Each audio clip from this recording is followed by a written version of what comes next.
2017, we are in Akron, Ohio, where a house fire just completely wiped out a family of 7. 5 children, 2 adults, and the family dog. Everybody assumes that they know who did it. It has to be the ex-husband, right?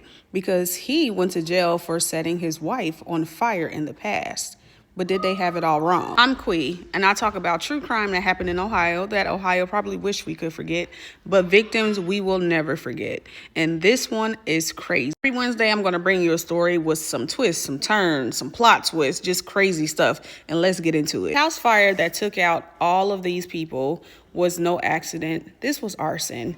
And what makes this whole story even crazier is there was just another arson fire just a year prior, same street, same block. In 2016, police are called to this street in Akron, Ohio, where a house is lit up in flames. 2 people perished in that house fire, and they think that they kind of know who did it, but they just can't prove it. Police are doing their job. They're investigating. They're canvassing the neighborhood, asking what type of people these were, what happened, what's going on. They run into a neighborhood guardian, and he's like, these were awful people.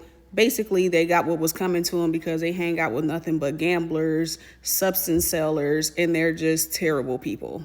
Raised suspicion with the police because nobody else was saying this stuff about them. Just this guy who then called himself and referred to himself as the neighborhood angel.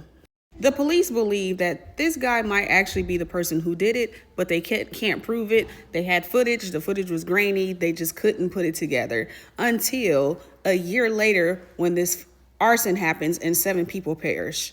They get to talking to people in the neighborhood again, and they're like, what kind of people were these people? There's no coincidence. There's no such thing as a coincidence that 2 houses on the same block went up in flames the same way. They talked to the neighborhood guardian. He says the same thing. They're awful people. They're terrible. Their kids were horrible. Police start to assume that maybe the wife's ex-husband is involved because he went to prison for setting her on fire years back. Seems like a slam dunk, like he's already been to jail for doing this. They go and talk to him, look at surveillance. He never leaves the premises. So they then turn around and get some footage from the arson, the second arson. And guess who's on that footage? The guardian angel of the neighborhood. Long story short, this man took out 2 families in 2 houses because he didn't like them in his neighborhood. He didn't like anything about them. He took no time to get to know them. He took no time to know them. He just assumed these were terrible people and he didn't want them on his block. So he set their houses on fire and unalived 9 people. Some prayers to everybody that was lost in that fire, and comment below and let me know if you want long form content because we can go deep.